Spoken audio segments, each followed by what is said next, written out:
Assalamualaikum warahmatullahi wabarakatuh. Perkenalkan, nama saya Sini Sophia, kelas 2A, Prodi PGSD dengan NIM 21862060910, Universitas 11 April Sumedang. Di video ini saya akan menjelaskan materi pembelajaran mengenai siklus air.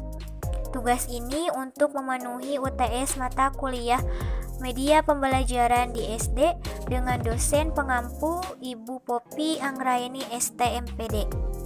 Deskripsi materi kelas 5, mata pelajaran IPA, tema 8 peristiwa dalam kehidupan, subtema 1 pembelajaran 2 mengenai siklus air, kompetensi dasar 3.8 menganalisis siklus air dan dampaknya pada peristiwa di bumi serta kelangsungan makhluk hidup. Tujuan pembelajaran melalui kegiatan pengamatan siswa mampu menjelaskan terjadinya siklus air. Materi pertama adalah pengertian air. Air menjadi bagian penting dan tak terpisahkan dari kehidupan semua makhluk hidup. Tubuh manusia terdiri dari 60-70% air. Oleh karena itu, penting bagi kita untuk memiliki asupan air yang cukup setiap harinya untuk menggantikan air yang hilang. Air juga menjadi ragam kebutuhan dalam kehidupan sehari-hari, misalnya untuk mengolah makanan, mencuci piring, mencuci pakaian, serta membersihkan diri.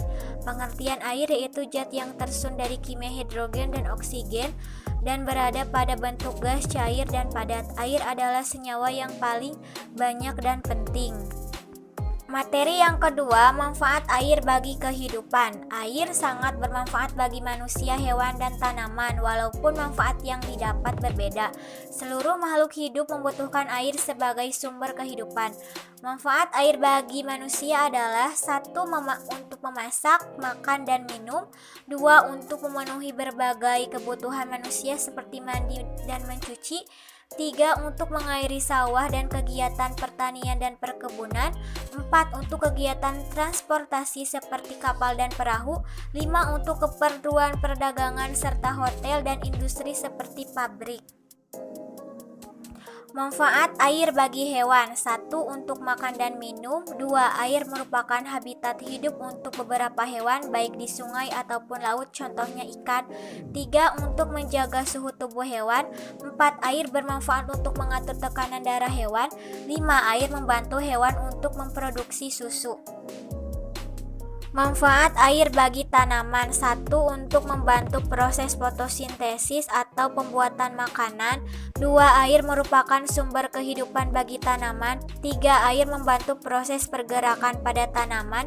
4. Untuk mengangkat zat hara serta nutrisi dari tanah. 5. Untuk mendorong proses respirasi pada tanaman. Materi yang ketiga, pengertian dan tahapan siklus air. Siklus air merupakan sirkulasi perputaran air secara terus-menerus dari bumi ke atmosfer lalu kembali ke bumi. Siklus air ini terjadi melalui proses penguapan, pengendapan, dan pengembunan. Perhatikan skema proses siklus air. 1. Air laut, sungai, dan danau menguap akibat panas dari sinar matahari. Proses penguapan ini disebut evaporasi. 2. Uap air dari permukaan bumi naik dan berkumpul di udara. Ini disebut presipitasi penguapan. 3. Ketika suhu udara turun, uap air akan berubah menjadi titik-titik air. Titik-titik air akan membentuk awan. Proses ini disebut kondensasi pengembunan. 4. Titik air di awan selanjutnya akan turun menjadi hujan. Air hujan akan turun di darat maupun di laut. 5. Air hujan itu akan jatuh ke tanah atau perairan. Air hujan yang jatuh di tanah akan meresap menjadi air tanah. Selanjutnya air akan keluar dari sumur. 6. Air tanah juga akan merembes ke danau atau sungai. 7. Air hujan yang jatuh ke perairan misalnya sungai atau danau akan menambah jumlah air di tempat tersebut. 8. Selanjutnya air sungai akan mengalir ke laut, namun sebagian air di sungai dapat meluap kembali. Air sungai yang menguap membentuk awan bersama dengan uap dari air laut dan tumbuhan. Materi yang keempat, macam-macam siklus air. Siklus air atau siklus hujan dapat dibedakan menjadi 3 jenis berdasarkan panjang dan lama proses pergerakan molekul air. 1. Siklus pendek. Siklus air pendek diawali dengan evaporasi air laut ke atmosfer.